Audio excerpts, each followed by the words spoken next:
இன்றைய தியான வார்த்தை யோனா 4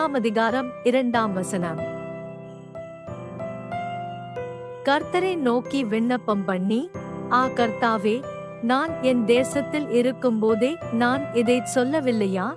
இது நிமித்தமே நான் முன்னமே தர்ஷீசுக்கு ஓடிப்போனேன்.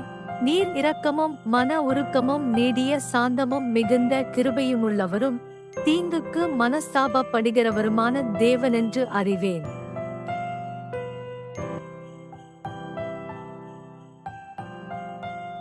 Jonah chapter 4, verse 2.